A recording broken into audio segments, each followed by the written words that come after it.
I'd like to start sharing some of my more recent sketches with you, but there's that little part of my brain which likes things to be done in an orderly way. Don't tell anyone, but all my CDs are in alphabetical order. I used to keep all my old loose artwork in a big portfolio folder from when I was at college, and I'll try and insert a photo so you can see kind of how big and unwieldy it is. And because it was so big, I never really looked at my old artwork because it was just too awkward to get the folder out and look through. So more recently I transferred all my artwork into 3 scrapbook albums like this one, and anything that was too big to fit in the albums I took a photo of, and then I printed off a photo so that everything is visually represented in the albums. So even though I have shared a few videos in the last 5 or 6 months of some of the artwork that I've done, I really want to kind of go back to the beginning and go through it in a methodical way of showing my journey. Don't worry, I'm not going to be showing you every baby scribble I ever did, but just as a warning, there are a couple of drawings from when I was 5 or 6, but most of them are sort of teenage years onwards, so you can kind of see how my style has sort of developed, or not necessarily how my style has developed, but the different styles that I've done over the years, and my artwork has changed very much now from what it used to be when I was at school and college. So hopefully you'll find it interesting. There's quite a lot of it, so I'm not going to do it all in one video, but we'll just start off at the beginning and just see how far we go. So these are my 3 albums, which are organised into school years, college years, and then this last one is anything after I left college, which is just on a loose sheet rather than being in a sketchbook. I was originally going to flip through the albums as they are with everything in the plastic pockets, but unfortunately there was too much glare from the plastic, and you can probably guess how I figured that out. I went through filming the whole of the first album, and then while I was editing it I was like, oh yeah, that's not too bad, it's not too bad, and then I was like, no, it's not good enough. I need to redo it and take the images out of the pockets so you can see them more clearly. So let's get started. I'm just planning to do the school one today, and then the others will follow at a later date. So let's start at the beginning.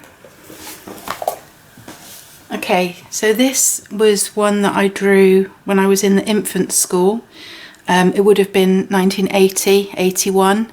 So I would have been 5 or 6 years old, and I know that because our dog is in the picture. So there's mum, dad, me and our dog.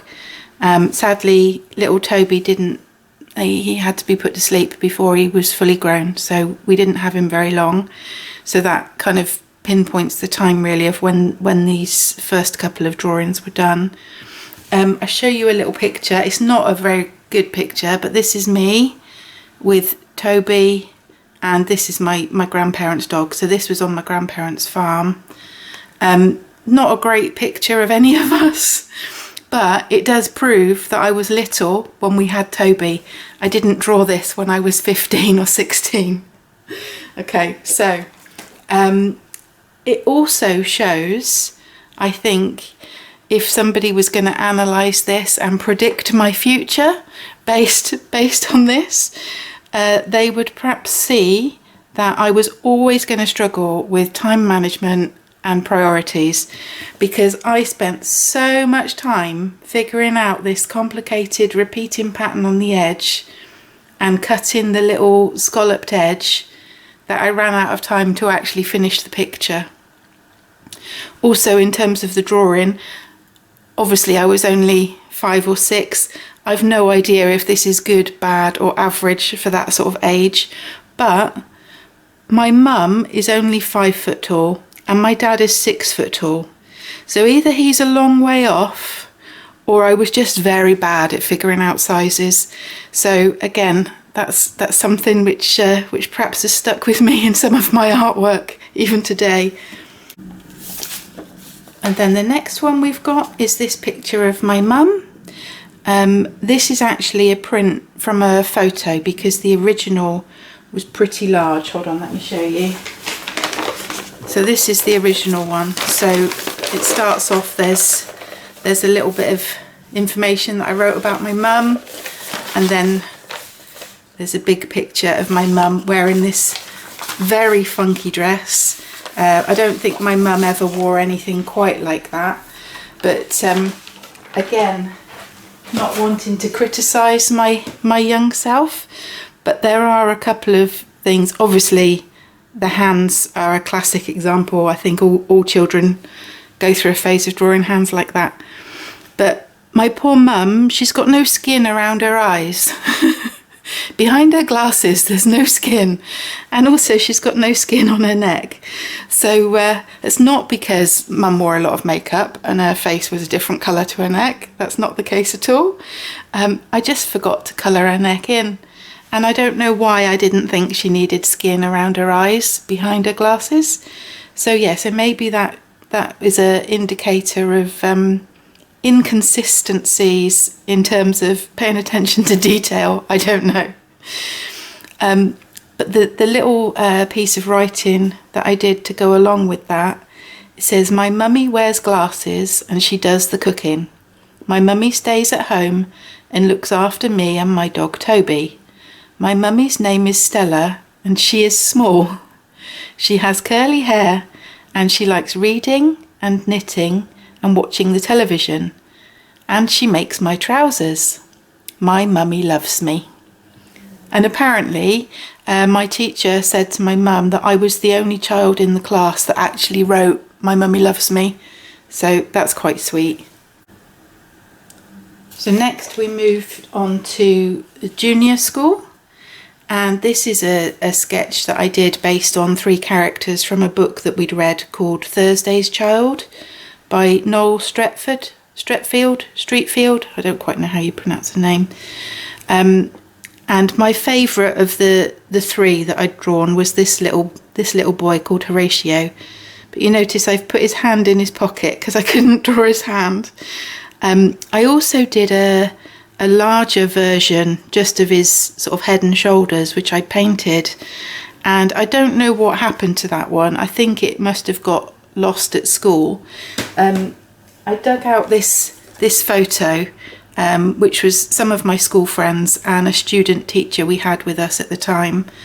Unfortunately, she is hiding my picture of Horatio, so you can't even see what the painting I did looked like, but I remember being proud of it, so that's probably the only reason why I kept this photo as a reminder.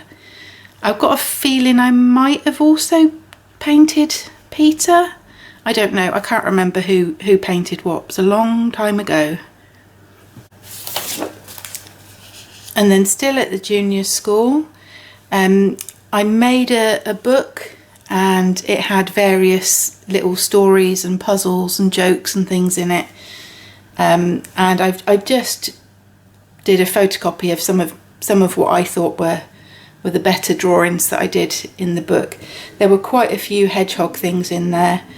I was obsessed with hedgehogs, and they're still my favourite animal today. So yeah, there was lots of little hedgehogs. And then this was another one which was in that same book that I made. This is just a photocopy of the original, and the background, you probably can't see it on screen, but I did sort of like a yellow and orange sort of marbly kind of effect in the background, and then the black is actually cut out from paper. So it was kind of, we perhaps had studied about, you know, Victorians maybe, and the silhouettes, which were a popular thing at the time, and then we sort of did our own versions of it. Where the ideas came from for these particular images, I've no idea, especially this lady with, you know, strange jagged, I don't even know what that is. Is that supposed to be flames, or I've no idea, I don't remember. Yeah, childhood imagination, I guess. And then this one, now I'm age 12. I don't know whether I had a brief obsession with birds or whether I just had a bird book that I was using for inspiration, I don't know. But we've got a peregrine falcon, which is, you know, it's okay, and a mallard duck. I really like this one, but the proportion of the head doesn't match the body. Again, this is something else I still sometimes struggle with. It's kind of like this part of the picture I like, this part of the picture I like, but the two together doesn't quite work. But I was 12 years old, so I shouldn't criticise myself too much, should I? And then this one, just a year later when I was 13. And this little mouse was copied from a picture which was hanging on my parents' wall up the stairs. There was a set of 3 animals, and one of which was a hedgehog. So I don't know why I drew the mouse and not the hedgehog. Maybe I tried to do the hedgehog, but it just didn't go very well. I don't know. For whatever reason, I've just got the mouse. And I just think, you know, the difference between this at age 12 and this at age 13, I kind of feel like I made quite a jump in that year with my artwork.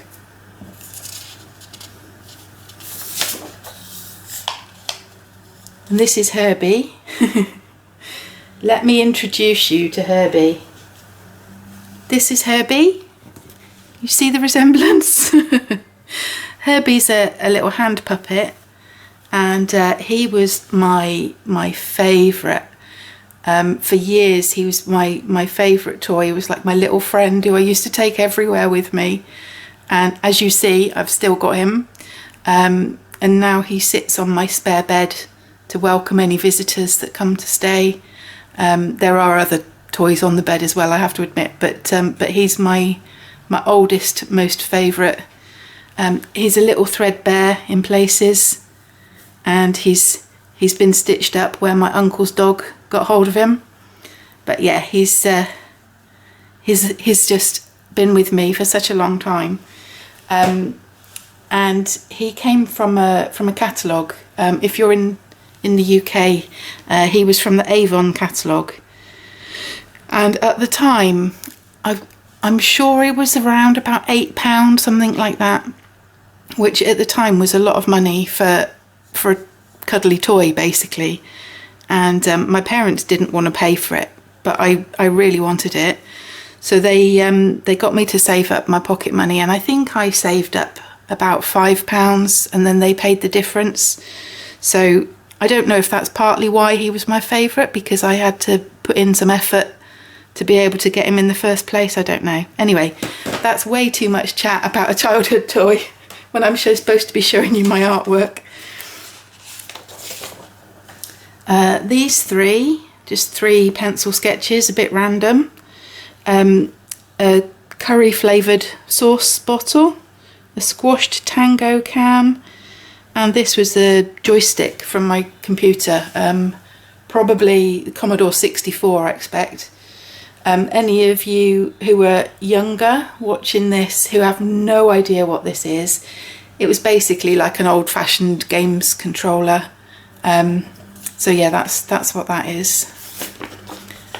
And then this one is the character Wall from Winnie the Pooh. And obviously you can see I did a pencil sketch first, and then I redid it with the paint.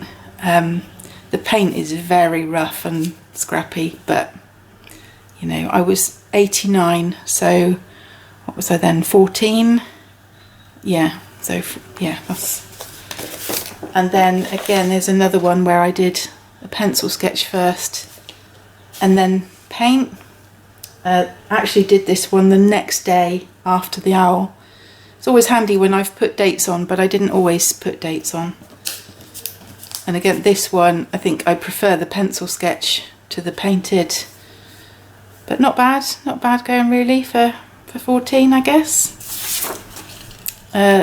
These 2 dogs, I've no idea when they were done in relation to each other, because this one's got no date on it, but it just seemed appropriate to put them on the same page.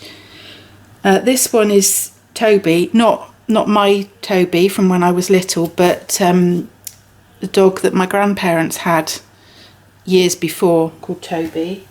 And this was actually sketched from this old photo. Yeah, little Toby. Oh, big old Toby. I think he was already quite old at that point. So yes, it's not a very detailed sketch, but then it's a very small image that I was drawing it from. So I'm quite happy. I think I was quite happy with it at the time. Okay, this little hedgehog was with watercolour pencils, probably the same set that I'm still using now, and I think that was copied from the front of a greetings card. And then this little baby, not anybody that I knew, it was just a random picture that I copied from a book or a magazine or something, and I decided to name the baby Brandon, which was my maiden name, my surname at the time when I did this, and I just thought it was quite a cute name for a baby. And then we've got some pencil sketches. So we've got a fir cone or pine cone and a little piece of driftwood, and then the mannequin for proportions. And I don't think I ever used my wooden little mannequin for actually doing proportions of drawing a person. I only ever used it as an actual object to draw for itself with the little joints and the screws, and I just like the object itself, not necessarily for the purpose that it's designed for. And then these two, this one, everybody thought it was a self-portrait when I did it, but it was actually copied from the front cover of a book that I'd read. And then this is Eric Clapton. I've no idea why I was drawing Eric Clapton, but there you go. And then these two, again, watercolour pencils. Not done at the same time, but I just thought with the colours and the subject, they kind of just went well together on the same page. Two owls. Again, I don't know when they were done in relation to each other. No dates on either of them. So I just paired them together. This one I think is done with soft pastel. And then these ones, I'm pretty sure I actually traced this one and then just coloured it in with just normal coloured pencils, but I just thought it was cute. And then this one, the little hedgehog, was a little cuddly toy that a pen pal had sent me. And the little hedgehog, the box, it said "Hug the Hog," and I named it Chris because that was the name of my pen pal. And then these little cartoony hedgehogs around the edge were just copied from the outside of the box that it came in. This is Spot. This was my grandparents' dog. Do you remember I showed you this one earlier of me with Toby? And then this was my grandparents' dog. So this was Spot when he was young, when he was still a puppy himself. And this is Spot when he was old. I love these two in particular with the watercolour. He just curled up on the blanket on that one. Yeah, I just really like those ones. He was such a sweet dog. Okay. So then this now is actual school projects. So previous to this, most of what I've shown you has been what I've done in my own time at home, but this is actually now schoolwork. So I was doing a project about flowers. So there's a couple of pencil sketches, and then this is just coloured pencil on black paper. And then we've got a page of just various different flower sketches.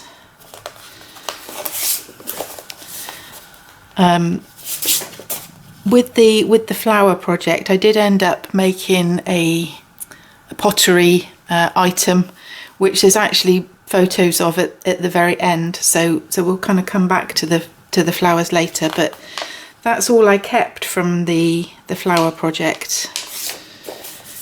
And then we move on to a new project, which was friendship.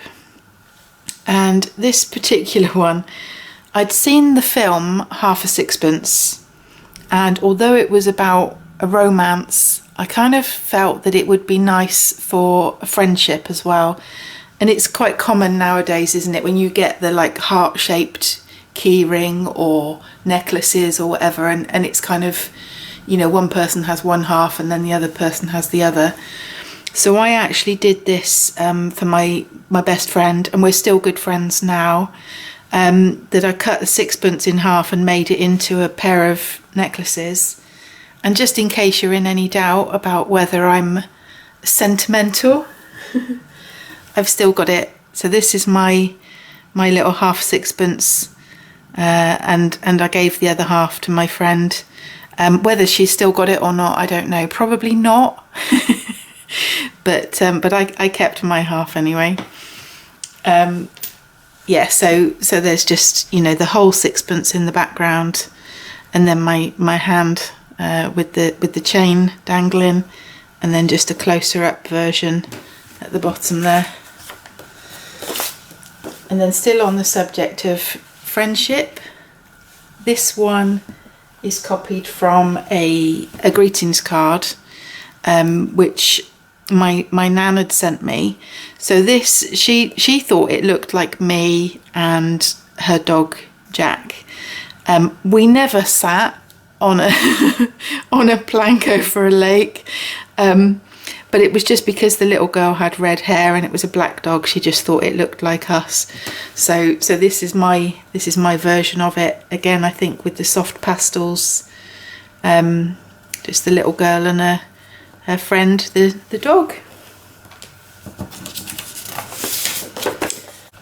And then this one, I believe, was copied from a pet food advert. Just a cat and a dog. Again, I just thought it was quite a cute friendship being shown.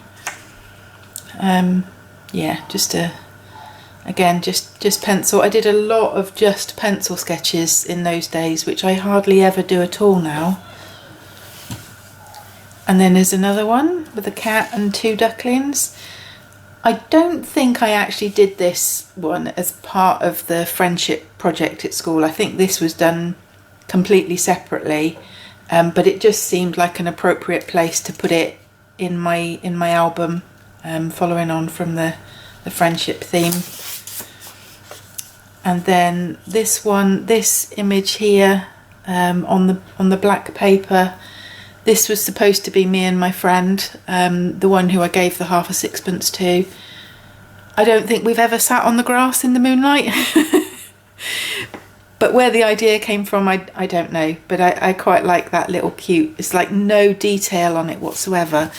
I mean, if you can see, it's just very blurry, very vague. But I just love the like overall feel of it. And then this one, two rabbits in the snow. These ones, this was copied from a book page, and then this is one of my dad's tattoos, so in pencil and then again in colour. It's not so vivid as this. It's a very old tattoo, and it's kind of, you know how they go where it's like the colour fades and the lines blur, but it's got on his actual tattoo, it's got some like writing on the scroll work, which, you know, has got my mum and dad's names on it. And apparently when I was very little, I wanted to know why my name wasn't on there as well. Okay, and then we move on to a new school project. This one is inside looking out, and I think there were 4 different subjects we could choose from. I don't remember 2 of them, but the other 2, it was either inside looking out or outside looking in, and I chose the inside looking out because I love that when you're, you know, the view through a window or a doorway or anything like that. I'm just attracted to that for some reason. I don't know why. It's just kind of like a natural framing, I suppose. And this is me pretending to drive my dad's car. It's actually a print of a photo of the original because the original was too big to go in the folder. So there's some attention to detail. For example, I know exactly what t-shirt this was I was wearing. and the tax disc is not in a proper holder. It was just taped to the windscreen with a bit of black electrical tape. So, you know, little details like that are quite accurate, but a lot of it is very scrappily done. The scene is completely from my imagination, because I was sat in the car, either on the driveway of my parents' house or maybe even in the garage when I drew this. I definitely wasn't out on the open road. And the speedo is obviously made up because, you know, I was parked. But the other thing which I did badly at the time was, in my head, it's kind of like with the imaginary road scene, I know that the dotted white line is in the middle of the road, so I actually did my dotted line here. And then it was only afterwards that I realised, oh, hang on, if I'm driving, then the dotted white line is over to the side, not actually in the middle in front of me. So I had to kind of fill that in and then rub out a section here so I could put the white lines in. So yeah, there's it's funny what memories pop back when you look at a drawing. I also remember that the car was blue. And if you're interested, it was a Talbot Alpine. Not that that means anything to many people, but there you go. That's a memory that pops back looking at the sketch. Okay. And then this one was copied from a picture in a book. I'm not quite sure what this structure is that we're looking through. It's kind of a bit of an odd shape, but it's kind of what I was saying about earlier, where you've got that like natural framing where you're looking through, you know, at the scene beyond. And I like the way it's kind of, you know, the gate open to sort of invite you through. But the actual, you know, technical ability of the drawing is not great compared to some of the other things that I'd been doing at the same age. I still like it, but you know, it's not particularly well done. This one, don't worry, I've not gone mad. I know it's a blank page. There was a picture which I did, and I don't know what's happened to it. I know there was a point where I went through all my old artwork and I got rid of anything that I didn't particularly like or that I wasn't proud of. But I'm sure I didn't get rid of this one. And let me show you on my iPad. Hopefully it will show up okay on the screen. Can you see that without too many reflections? It's the Henry Russo painting of the tiger in the storm. And I did a version of this with coloured pencils. I can't remember if it was just straightforward coloured pencils or if it was watercolour pencils. But I'd added in my version of it like a bamboo frame around the edge, as if it was the view looking out of a hut in the jungle. So I've left a space in the album in case the original ever turns up, and then I've got a space to slot it in. But yeah, I don't know what happened to my original version, but I'm sure I didn't get rid of it, so I don't know, maybe it'll turn up one day. I'll find it in a random box when I'm clearing out the loft or something, probably. Okay.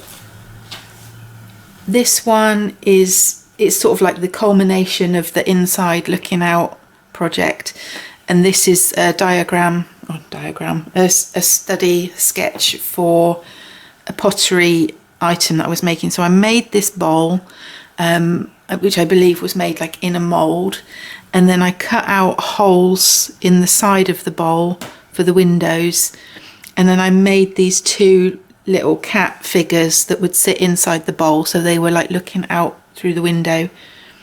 I was never particularly keen on the bowl, but I did like the cats. So I don't know what's happened to the cats. Again, they may be something else I might find in a box somewhere, or they may have got broken and thrown away at some point in the past, I don't remember. But yeah, I was quite pleased with my little cats when I made those. This one was just a little mini project that we did about shells. I like this one in particular, the detail, or the appearance of detail anyway, of this broken shell where you can kind of see through to like the little coil inside. This one, obviously the same shell, just in pencil and then with some colour. And this one, which is a classic example of when the teacher suggests something for you to do that you never would have thought of doing yourself, of actually using newspaper print to create the design and the direction of the movement of the shell.